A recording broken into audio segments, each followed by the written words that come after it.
যারা মিরপুর 10 নম্বর হোপে গিয়ে সস্তায় বস্তা ভরতেছেন, ভিডিওটা কিন্তু তাদের জন্য। অনেকে ভাবেন মিরপুর হোপে কিন্তু মনে হয় খুব কম দামে রিজনেবল প্রাইসে ভালো ভালো জিনিস পাওয়া যায়। এটা একদম সম্পূর্ণ ভুল ধারণা। হ্যালো এভরিওয়ান, আসসালামু আলাইকুম। চলেন আজকে আপনাদেরকে একটু ছোট ভিডিও দিয়ে মিরপুর হোপ মার্কেটটা ঘুরে বেরিয়ে দেখাবো। অনেকেই ট্যুরে আসে, তো আমি কিন্তু কেনাকাটা করতে আসিনি, একজনের সাথেই আসছিলাম। তো ভাবলাম সবাই যখন মিরপুর হোপের ট্যুর ভিডিও করে, তো আমি আর বাদটা কেন দেই, আমি একটু করে দেখাই। তো এখানে আসসালামু আলাইকুম, আলহামদুলিল্লাহ আমি ভালো আছি। আপনারা কেমন আছেন? Welcome back to my channel এবং নতুন একটা ভিডিও আপনাদেরকে স্বাগতম। কে কোথা থেকে দেখতেছেন আর ভিডিওটা কেমন লাগতেছে অবশ্যই কমেন্ট করে জানিয়ে দিবেন। তো এখানে গেছিলাম মূলত মিরপুর হোপ সব থেকে একটা সুবিধার জায়গা হলো আশেপাশে কিন্তু অনেক আপনার খোঁজাখুঁজি লাগবে না, একটা স্টেপ পার করলে কিন্তু একটা দোকান পেয়ে যাবেন। এই দিক থেকে কিন্তু আপনি একই জায়গায় অনেকগুলো জিনিস পেয়ে যাবেন, যার কারণে সুবিধা। পাশে আপনি একই মার্কেটের ভিতরে সব কিছু কসমেটিক থেকে শুরু করে আর প্লেট বাসন কড়ির কাছের জিনিস থেকে শুরু করে কাপড় চোপড় সব মোটামুটি পেয়ে যাবেন। ঘরের আসবাবপত্র, রান্নাঘরে কিচেনের জিনিসপত্র সব মোটামুটি পেয়ে যাবেন। এই দিক থেকে এখানে কিন্তু সুবিধা, ঘুরে ঘুরে খুঁজতে হয় না, একটা দোকান স্টেপ বাই স্টেপ হাঁটলে কিন্তু আপনি দোকানগুলো পেয়ে যান। কিন্তু যারা বলেন এখানে অনেক সস্তা জিনিস পাওয়া যায়, দূর দূরান্ত থেকে আসেন, তাদেরকে বলবো আমার মতে আমরা মিরপুর 11 থেকে যে মার্কেটগুলো করি তার থেকে কিন্তু ওখানে দাম বেশি এবং কোয়ালিটি খুব একটা ভালো পাওয়া যায় না।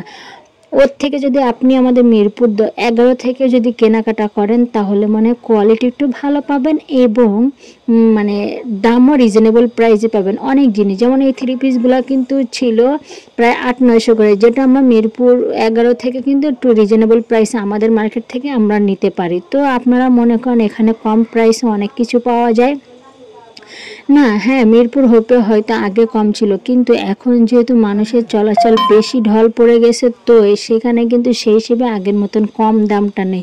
যেমন এখানে বিছানা চাদরগুলো দেখতেছিলেন আপনি, প্রায় অন টাইম বিছানা চাদরগুলো ছিল, এক ধোয়া দিলে কিন্তু কালারটা উঠে যাবে। এগুলো কিন্তু 500-র ভিতরে 450-র ভিতরে পাওয়া যায়, কিন্তু এখানে কিছু ছিল 700-800 করে।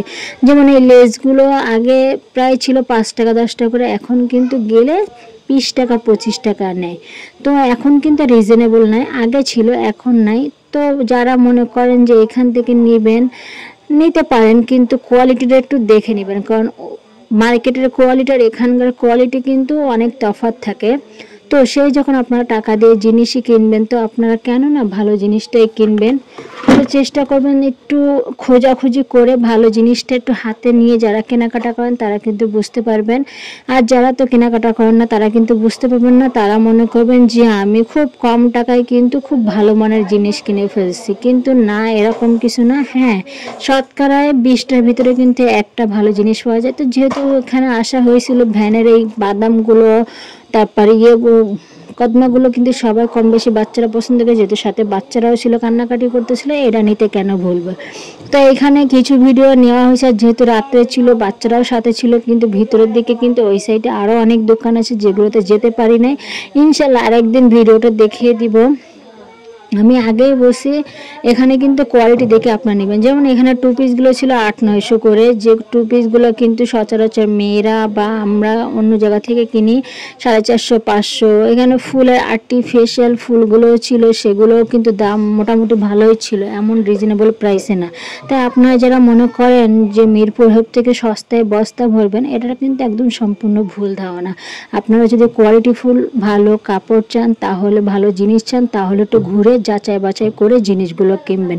এমন না যে এখানে একদম সস্তায় আপনাকে দিয়ে দেবে। তো ফুলগুলো দেখতে ভালোই লাগতেছিল, কিন্তু এখানেও কয়েকটা দাম করছিলাম, দাম কিন্তু মাশাআল্লাহ মোটামুটি ভালো। ভিডিওটা কেমন লাগছে অবশ্যই কমেন্ট করে জানিয়ে দিবেন। আল্লাহ হাফেজ।